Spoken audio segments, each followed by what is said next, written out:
Everyone, कैसे हैं आप सब। उम्मीद करती हूँ आप लोग अच्छे होंगे। जैसा कि आप लोग स्क्रीन पे देख पा रहे हैं, आज हम पढ़ेंगे एक नज़्म जिसका नाम है यादनगर। इसे हम फुल एक्सप्लेनेशन के साथ पढ़ेंगे। इसे लिखा है शफीक फातिमा शेरा ने। अगर आपने 12th में उर्दू ली है तो आपके ये काम आएगी, और अगर आप किसी भी तरह का कोई भी कोर्स कर रहे हैं उर्दू में और आपसे कहा जा रहा है कि आप ये नज़्म पढ़िए, तो आप यहाँ से पढ़ सकते हैं। ये फुल एक्सप्लेनेशन के साथ रहेगी, आपको अच्छे से समझ में आएगी। तो चलिए शुरू करते हैं।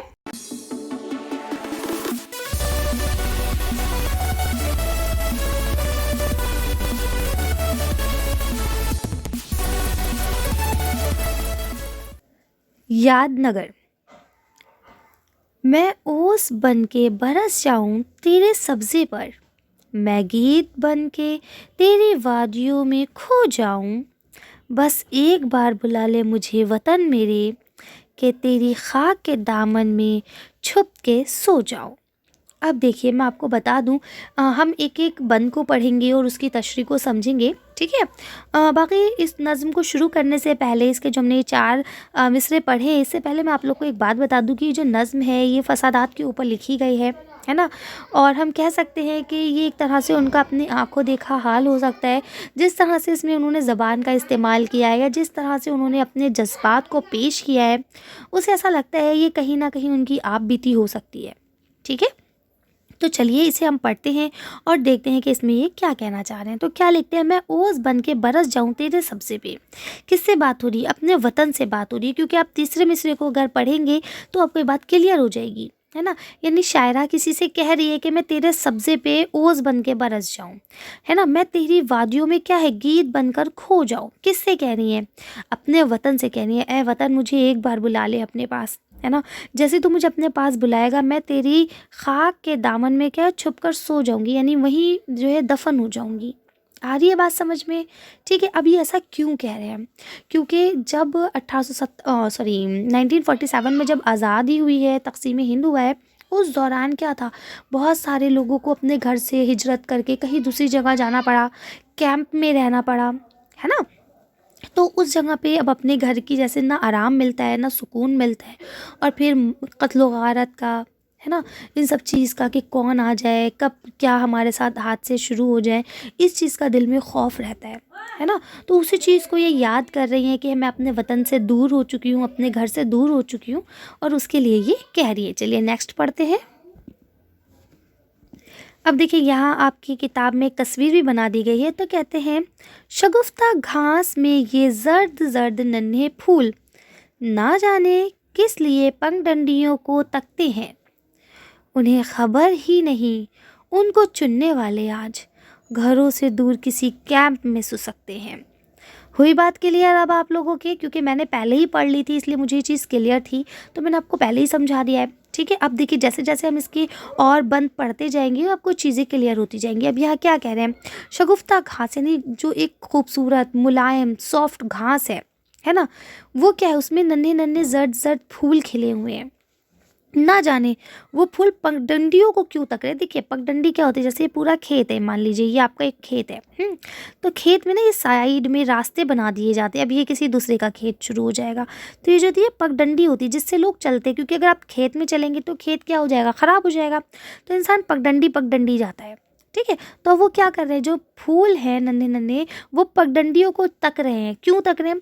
क्योंकि उन्हें पता है कि कोई आएगा और वो मुझे यहाँ से चुन के ले जाएगा, है ना। लोग पगडंडी के ज़रिए आते, देखिए जैसा कि यहाँ आप इसमें देख भी पा रहे हैं। जैसे ये पूरा आपका खेत बना हुआ है, ये देखिए एक खेत बना है, ये बीच में जो ये रास्ता दिख रहा है, ये जो रास्ता दिख रहा है, ये पगडंडी कहलाता है, ठीक है। तो वो यही देख रहे हैं कि इस पगडंडी से कोई आएगा और हमें तोड़ के ले जाएगा, लेकिन उन्हें इस बात की खबर ही नहीं है कि उनको जो चुनने वाले हैं, जो उन्हें तोड़ के ले जाते हैं, जो उनको चुन के ले जाते हैं, वो अपने घरों में नहीं है, वो किसी कैंप में सुसक रहे हैं, रो रहे हैं, है ना। उन्हें अपने घरों की याद आ रही है, लेकिन वो मजबूर हैं और वो किसी कैंप में है, ठीक है। तो ये थी इस बंद की तशरीह। कई घरानों के फरियादें इसमें डूब गई, अब इस कुएं पे न आएगी कोई पनहारी। किसान खेत न सींचेंगे ऐसे पानी से, हरी न होगी उसे पीकर कोई फुलवारी। अब क्या कहते हैं कि कुछ कुएं ऐसे हैं देखिए, क़त्ल व गारत का जब आलम था और आपने कई मूवीज़ वग़ैरह देखी होंगी जो 1947 की तक़सीम हिंद पे बनाई गई हैं, है ना? तो आपने देखा होगा कि कुछ लोग कैसे ना मतलब अपने आप को भूल जाते हैं और वो बिल्कुल एक हम कह सकते हैं जानवर का रूप ले लेते हैं, है ना? वो ये नहीं सोचते कि ये बच्चा है या ये बूढ़ा है या ये औरत है या ये आदमी है, वो कुछ नहीं सोचते। बस उनके ऊपर एक जलाल, एक भूत आ जाता है जिसका सिर्फ़ एक ही मकसद होता है, एक ही एम होता है क्या? कि बस मारो, है ना? खूरेज़ी करो, फ़साद को बढ़ाओ, है ना? तो कहते हैं कि जब इस तरह का कोई फ़साद होता है तो उसमें बहुत सारे बेगुनाह मासूम लोग मार दिए जाते हैं। तो कहते हैं बहुत सारे घरों के ऐसे लोग जो बेचारे उस कुएँ में मार के डाल दिए गए, है ना? उस कुएँ में क्या है, अब उन लोगों का खून है, छोटे-छोटे बच्चे, बड़े, औरतें, बूढ़े, है ना? उनको मार के उसमें डाल दिया गया है जो कि बेगुनाह हैं, है ना? उनको डाल दिया गया है तो अब उस कुएँ पर कोई भी पनहारिन पानी भरने नहीं आएगी, है ना? पनहारी किसे कहते हैं? वो जो पानी भरने आती हैं औरतें, है ना? अब वो वहाँ पानी भरने नहीं आएँगी, क्यों? क्योंकि उसका पानी एक तो भई किसी के खून कोई मिल जाने से गंदा हो गया है। दूसरा, जब वो वहाँ जाएँगी तो उन्हें खौफ़ नहीं आएगा उस चीज़ को देखकर। वो खौफ़ज़दा होंगी। उनको उस चीज़ का ख़्याल आएगा कि भई इसमें इस घर के इतने लोगों को मार के डाल दिया गया था, है ना? किसान उससे अब खेत नहीं सींचेगा। सींचने का मतलब क्या होता है? जो पानी लगाते हैं खेतों में, है ना? कहते हैं अब कोई भी फुलवारी, कोई भी क्यारी उस पानी से हरी नहीं हो सकती। क्यों? क्योंकि उस पानी में खून मिल गया है, वो भी बेकसूरों का खून। आ रही है बात समझ में? तो भई देखिए, इसको बहुत डिटेल में पढ़ेंगे ना तो आप भी सैड सैड हो जाएँगे और मैं भी सैड सैड हो जाऊँगी, है ना? हमें सिर्फ़ इसे पढ़ाई की तरह पढ़ना है, लेकिन फिर भी देखिए जो हुआ है, जो गुज़रा है, वो तो एक हकीकत है ना, उसको हम नहीं बदल सकते और वो हमें जानना पड़ेगा।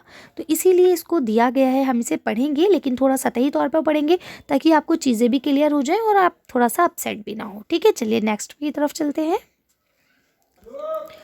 देखिए, इस बंद में भी अगर आप पढ़ेंगे तो उसी चीज़ की अक्कासी की गई है। कहते हैं, यही नदी के किनारे उसे दबाया था, मगर शाबानों को वो बारह नज़र आई।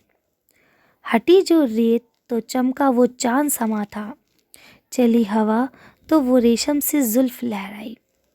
कुछ समझ में आया बात क्या कहना चाह रहे हैं यहाँ पे? तो यहाँ कह रहे हैं कि जब एक मासूम बच्ची को मार दिया गया तो मार के खुला तो नहीं छोड़ सकते ना, नहीं तो जो मासूम लोग हैं उन्हें पता चल जाएगा कि शायद यहाँ पे भी कोई फसादी बैठा है, तो बच जाएंगे, है ना?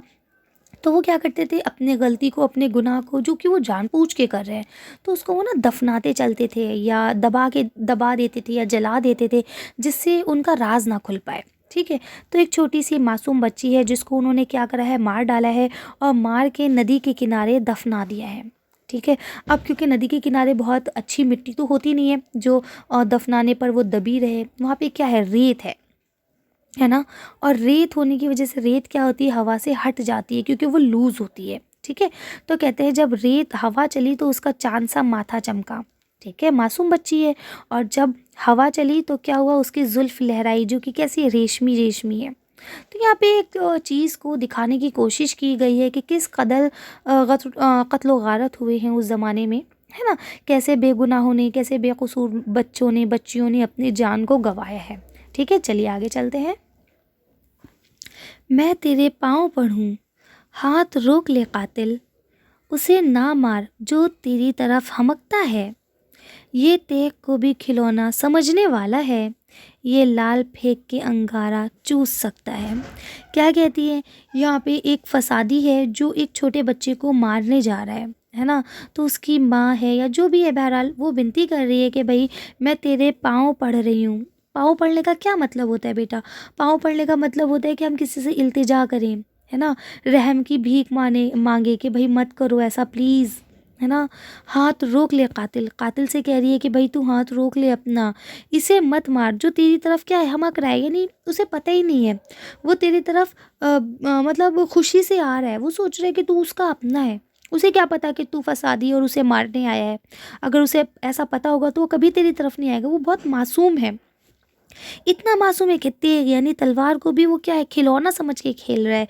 यानी उसको नहीं पता कि उस तलवार से उसका हाथ कट सकता है, उसे नुकसान हो सकता है। वो मासूम बच्चा है। यानी वो इतना मासूम है कि वो लाल फेंक कर अंगारे को चूस सकता है। लाल किसे कहते हैं? लाल पत्थर होता है जो बहुत कीमती होता है ना। अगर कोई इंसान समझदार हो तो वो उस लाल पत्थर को क्यों फेंकेगा, वो तो उसे संभाल लेगा, है ना। कहते हैं वो इतना मासूम है कि वो लाल पत्थर को फेंक के अंगारे को चूस लेगा, है ना। उसे नहीं पता चलेगा कि अंगारा चूसने से मेरी ज़बान जल जाएगी या पहले उसे उठाने से मेरे हाथ जल जाएंगे। वो बहुत मासूम है, तुम उसे मत मारो। तो ये सब क्या है बेटा? ये सब फसाद की अक्कासी तो हो रही है। ठीक है, चलिए नेक्स्ट बंद पे आते हैं। कहा किसी ने कि वो जल्द लौट आएंगे, कहा किसी ने कि उम्मीद अब बहुत कम है। इलाही डूबते दिल को ज़रा सहारा दे, मेरे चिराग की लौ आज कितनी मध्यम है। ठीक है, अब देखिए यहाँ पे अपने सारे रिश्तेदार वगैरह की भी बात हो रही है ना, कि भाई माँ के बिना बच्चे का क्या हाल है, बच्चे के बिना माँ का क्या हाल है ना। बीवी का शौहर के बिना क्या हाल है, या माँ बाप का बच्चों के बिना क्या हाल है ना। तो गर्ज़ ये है कि यहाँ पे सारे जो जज्बात है उन सबको पेश करने की कोशिश की गई है। अब यहाँ पे क्या है, एक बीवी है ना, जिसके शौहर जो है फसाद में लापता हो गए हैं। तो कोई उससे आके कह रहा है कि वो जल्द लौट आएंगे, तुम फिक्र मत करो बहन, है ना। कोई कह रहा है नहीं नहीं, अब बहुत कम उम्मीद बची है, हो सकता है वो मर गए हों, हो सकता है उन्हें फसादियों ने मार दिया हो, है ना। तो अब वो औरत अल्लाह पाक से दुआ करती है, कहती है इलाही डूबते दिल को ज़रा सहारा दे, यानी मेरा दिल जो बहुत ज़्यादा घबरा रहा है, डूब रहा है। डूब क्यों रहा है? क्योंकि उसे घबराहट है, वो बिल्कुल मज़लूम हो गई है, अकेली है ना। तो उसे बहुत डर लग रहा है। तो कह रही है अल्लाह मेरी मदद कर, है ना। मेरे चिराग की जो लौ है जो आज इतनी मध्यम है, बहुत हल्की है, उसको क्या कर दे तू, रोशन कर दे, है ना। यानी मुझे मेरे शौहर से मिलवा दे वापस, है ना। जो गुम गए हैं, जो फसाद में कहीं चले गए हैं, उन्हें वापस ला दे। समझ रहे हैं आप? चलिए नेक्स्ट पे चलते हैं। निबोली नीम की पक्की, अब आएगा सावन, मगर ये गीत उसे आह कैसे याद आया। वो अपनी माँ से लिपट कर ना रो सकेगी कभी, ना सिर पर हाथ कभी रख सकेगा माँ जाया।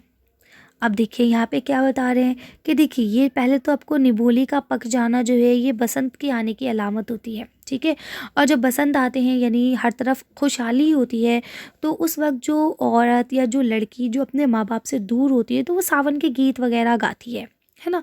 तो कहते हैं लेकिन मुझे वो गीत कैसे याद आ रहे हैं, क्यों? क्योंकि जब मैं गीत गाऊंगी तो माँ मुझे याद, मतलब मैं माँ से लिपट के रोऊंगी, मुझे याद आएगी माँ की। लेकिन अब तो माँ है ही नहीं, क्यों? क्योंकि मैं तो कैंप में हूँ, पता नहीं मेरी माँ कहाँ है ना। माँ जाया मतलब क्या होता है, भाई, है ना। तो अब ना तो भाई है जो मेरे सर पर हाथ रख के मुझे तसल्ली दे के तुम रो मत, है ना। मतलब ये कि अब हर तरफ ना एक मायूसी का आलम तारी है। समझ पा रहे हैं आप लोग? मुझे पता है बहुत बेसुरी सी हो रही है ये, है ना, लेकिन क्योंकि आपके सिलेबस में शामिल है तो आपको पढ़ना है। और ये एक हम कह सकते हैं ना कड़वी सच्चाई है जिससे हमें रूबरू होना है। ठीक है, चलिए नेक्स्ट पढ़ते हैं। सुना है नींद में वो चौक चौक पड़ते हैं, लहू के दाग थे जिन पर वो हाथ जलते हैं। पड़ोसियों से ये कह दो वो मशाले रख दे, एक के एक गांव के घर के साथ साथ जलते हैं। अब क्या कह रहे हैं? देखिए आप कुछ भी गलत काम कर लीजिए, ऐसा नहीं है कि आपकी रूह या आपकी हम कह सकते हैं ना जो एक अंतरात्मा जिसे हम हिंदी में बोलते हैं वो आपको झंझोड़ेगी नहीं, है ना। तो कहते हैं कि जिन्होंने छोटे छोटे मासूम बच्चों को या बेगुनाह औरत और आदमियों को मारा था, कत्ल किया था, अब क्या है, नींद में क्या है वो चौंक रहे हैं, अब उन्हें खौफ आ रहा है ना। जिन हाथों पर क्या था, कत्ल का हम कह सकते हैं दाग था कि उन्होंने बहुत सारे लोगों को मारा है ना, आज वो हाथ क्या है, जल रहे हैं। ऐसा नहीं है कि आप कुछ गलत काम करेंगे तो आप बच जाएंगे, आपकी जो रूह होती है ना वही आपको झंझोड़ के रख देती है। जब आप तसल्ली से सोचते हैं ना तो आपको खुद एहसास होता है उस चीज़ का। ऐसा नहीं है कि हम हसास नहीं हैं, है ना। वक्ती तौर पर हम हो सकता है इस तरह से पागल हो जाएं, लेकिन ऐसा नहीं है कि हम पूरे तौर पर पागल हो गए और कभी हमें सही और गलत का एहसास ही नहीं होगा, है ना। तो कहते हैं पड़ोसियों से कह दो कि ये मशाले बुझा दें, ये जो रोशनी के लिए आपने मशाले जला रखी इन्हें बंद कर दीजिए। क्यों? क्योंकि देखिए जब फसादी जो थे वो क्या कर रहे थे, वो किसी एक घर को अगर जला रहे हैं तो ऐसा तो नहीं है ना कि उसके पड़ोस वाले घर नहीं जलेंगे। तो कहते हैं अगर मैंने एक घर जलाया तो ये और ये अपने आप जलेंगे, है ना। तो हमें डरने की कोई ज़रूरत नहीं है, सब जल रहे हैं, है ना। तो कहने का मतलब ये है कि यहाँ बता रहे हैं कि कुछ को हमने जानबूझ के बर्बाद करा और कुछ अपने आप बर्बाद हुए। आ रही है बात समझ में? इलाही, शाम अब उस गांव में ना आने पाए कि इसके आते ही दुखियाए मिल के रोती हैं। दरिंदे अपने भुटों में दहलने लगते हैं, हवाएं कोह से टकरा की जान खोती हैं। अब क्या कहती है, अब शायरा जो हैं वो अल्लाह पाक से दुआ कर रही हैं कि या अल्लाह वो शाम दोबारा कभी ना आए, जिसमें क्या होता है, जो वहाँ की औरतें हैं जिन्होंने अपने किसी घर को, किसी ख़ानदान वालों को खोया है ना, चाहे वो उनके पापा हों या उनके भाई बहन हों, है ना, या उनके बच्चे हों, जो भी हों XYZ उन्होंने खोया है, तो क्या है वो सब आपस में मिल के रोती हैं। और उनकी रोने से उनकी जो आहुजारी की आवाज़ें हैं, चीखने पुकारने की जो आवाज़ें हैं, वो इतनी खौफनाक हैं कि उनसे डर लगने लगता है ना। और जिन्होंने ये कत्ल गारत करी है ना, जब उनके कानों में आवाज़ आती है तो वो भी घबरा जाते हैं, है ना। और कहते हैं इतनी दर्दनाक और इतनी भयानक वाली वो आवाज़ें हैं कि जो हवाएं हैं ना वो भी पहाड़ से जाके टकराती हैं और अपनी मतलब अपने आप को सुसाइड कर लेती हैं। वो सोचती हैं कि इतनी दर्दनाक आवाज़ मैं कैसे सुन सकती हूँ। आ रही है बात समझ में? तो यहाँ पे देखिए कुछ बातों को बढ़ा चढ़ा के बताने की कोशिश भी की है, लेकिन उसका मकसद ये है कि आप उस दौर के जो हालात थे, जो लोगों पे बातें गुजर रही थी, उस चीज़ को महसूस कर सकें। आप समझ सकें कि जो आज हम आज़ादी जी रहे हैं वो इतनी आसानी से नहीं मिली है ना। उसमें बहुत सारे लोगों का कत्ल गारत हुई है, बहुत सारे लोगों का खून बहा है, ठीक है। ये अलग बात है कि अंग्रेज़ों ने कुछ का बहाया और कुछ का हमने खुद बहाया, ठीक है, लेकिन खून तो बहा है ना। चलिए आगे चलते हैं। दिए के वास्ते नन्हे पनाहगीर न रो, फलक पे देख वो कंदील माँ रोशन है। इसी फ़िज़ा में मेरे चाँद तू भी उभरेगा, जो तू है साथ तो गुर्बत की राह रोशन है। अब क्या कहते हैं, अब जो शायरा है वो कैंप में है, तो कैंप में तमाम तरह के लोग मौजूद हैं। उसी में एक ऐसी औरत भी है जिसका बेटा पता नहीं कहाँ चला गया है। तो वो कहती है, शायरा उससे मुखातिब होकर कहती है कि तुम परेशान मत हो, है ना। तुम्हारा बेटा भी क्या है, वो तुम्हारे घर का चिराग है, वो भी इस चाँद की तरह आसमान में क्या होगा, चमकेगा। तो अब जो बच्चे की माँ है वो भी ये बात बोलती है कि ठीक बात है, ये मेरा बेटा भी चाँद था, पता नहीं वो कहाँ है, लेकिन ए चाँद तू जब तक आसमान पे है तब तक मुझे गुर्बत में राह दिखाने वाला कोई है। गुर्बत क्या मतलब होता है, देखिए गुर्बत गरीबी को भी कहते हैं और गुर्बत जो है वतन से दूरी को भी कहा जाता है, क्योंकि ये सब कहाँ है, कैंप में है, अपने अपने घरों से दूर है। आ रही है बात समझ में? तलाई घास से वादी में था तलातुम सा, हवा में नर्म शुआओं की सरसराहट थी। नया था चश्माए महर और नया था रंगे सहपहर, हर एक गोशे में लेकिन अजल की आहट थी। अब देखिए इसमें काफ़ी सारे वर्ड्स आए हैं जिनको हमें जानना पड़ेगा, है ना। तलाई का मतलब क्या होता है, गोल्डन, सुनहरी, ठीक है। इसके बाद वादी आपकी कहते हैं जहाँ बहुत सारे पेड़ पौधे हों, ठीक है। तलातुम मतलब होता है तूफ़ान, ठीक है। शुआएं, शुआएं किसे कहते हैं, जो किरनी होती है ना उनको कहा जाता है शुआएं, ठीक है। अब पहले मीनिंग समझ लीजिए फिर हम लोग इसको एक्सप्लेन करेंगे, ठीक है। नया था चश्माए महर, यानी कि सूरज का जो चश्मा है, सूरज जो निकला है आसमान पे, सूरज की जो किरणें हैं, ठीक है। और सिपहर भी नया था, यानी आसमान भी नया था, साफ़ सुथरा था। लेकिन हर गोशे से अजल, अजल मतलब क्या होता है, एक तरह से मौत, है ना, मौत की आहट आ रही थी। क्या कहते हैं, चलिए अब इसे देख लेते हैं। अब शायरा अपने फिर से कहाँ बैठी हुई है, वो बैठी है कैंप में, ठीक है। और वो अपने गांव को, अपने घर को याद कर रही है, कह रही है कि सुनहरी सुनहरी घास थी, है ना। और जो वादी है, यानी जो पूरा गार्डन था, जो भी चीज़ थी वादी, तो वो क्या था, बहुत खूबसूरत था। उसमें एक तूफ़ान सा उठा हुआ था, हवा से नरम नरम जो घासें हैं वो जब सरसराहट हो रही तो ऐसा लग रहा था जैसे मान लो सूरज की किरणें निकल रही हों, है ना। सूरज भी नया था, आसमान भी साफ़ सुथरा था। लेकिन इन सब के बावजूद दिल में एक चीज़ का डर था। क्या डर था, कि पता नहीं कहाँ से फसादी आ जाएंगे और हमें मौत के घाट उतार के चले जाएंगे, है ना। हर तरफ ये एक खौफनाक मंजर था हमारे दिमाग में, यानी हर कोने से, हर जगह से हमें मौत की आहट सुनाई दे रही थी कि पता नहीं किधर से कौन निकल के आ जाएगा और हमें मार के चला जाएगा। ठीक है। हवा ने दीप बुझाया ही था कि निकला चांद, यानी हवा ने क्या कर दिया, दीप को बुझा दिया। पहले दिए रख के लिखते थे, पढ़ते थे लोग, तो हवा से दिया बुझ गया, लेकिन दिया अगर बुझ गया तो आसमान पे चांद निकल आया जिसने रोशनी कर दी। तो अब अपने आप से मुखातिबों की शायरा कह रही है, कलम को तेज़ चलाओ कि ये भी डूब ना जाए। यानी अब कह रही है कि भैया अब जो तुम्हें लिखना है उसे स्पीड में लिखो, क्योंकि दीप तो बुझ गया है, कहीं ऐसा ना हो कि चांद भी डूब जाए और फिर से अंधेरा हो जाए। खुद अपने दिल के उजाले का एतबार नहीं, यानी जो दिल की धड़कनें हैं, है ना, उसका ही एतबार नहीं है। क्यों? क्योंकि अगर एक बार ये रुक जाए तो फिर पलट कर ना आए, है ना। जब हमें छींक आती है, जब हम स्नीज़ करते हैं तो हम अल्हम्दुलिल्लाह कहते हैं ना। क्यों कहते हैं? क्योंकि हम अल्लाह का शुक्र अदा करते हैं कि एक सेकंड के लिए हमारी जो धड़कन रुकी थी वो दोबारा से अल्लाह ने चालू कर दी, है ना। उसी चीज़ को शायरा यहाँ कह रही है कि भाई दिया बुझ गया है, चाँद कहीं दोबारा ना डूब जाए, ये तो बहुत दूर की बातें हैं।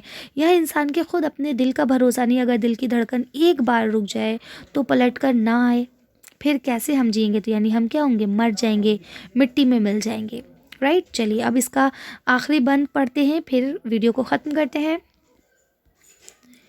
ये चांदनी का उजाला, ये नीम शब का सुकून, सफ़ेद गुंबद और दर दूध में नहाए हुए सितारों को एक कहानी कहो कि रात कटे ना, याद आए मुझे रोज़ व शब भुलाए हुए। शायरा फिर अपने आप से ही मुखातिब है और क्या कहती है, ये चांदनी का उजाला यानी चांदनी की रोशनी है, और ये नीम मतलब होता है आधा, है ना। नीम शब्द यानी आधी रात गुजर चुकी है, उसमें सुकून है। ठीक है, क्यों? सब लोग सो चुके हैं। सफ़ेद गुंबद दर व दूध में नहाए हुए, अब क्या है, जो दीवारें हैं, जो गुंबद हैं, वो सब क्या है, उस चांद की रोशनी में नहाए हुए हैं, इसलिए सब कैसे चमकदार हो रहे हैं, साफ़ सुथरे नज़र आ रहे हैं।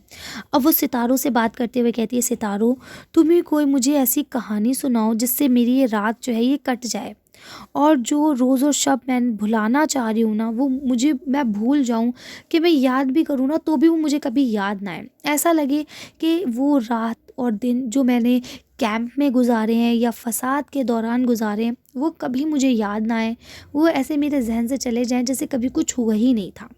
ठीक है, तो ये थी एक आपकी नज़्म। उम्मीद करती हूँ आपको नज़्म अच्छी लगी होगी। आई नो वो बहुत बोरिंग नज़्म है, बट देखिए बेटा, इसमें ना आपको ये चीज़ दिखाने की कोशिश की गई है कि 1947 में जब हम आज़ाद हुए थे तो हमने किन किन मुश्किलों का सामना किया था आज़ादी के बावजूद।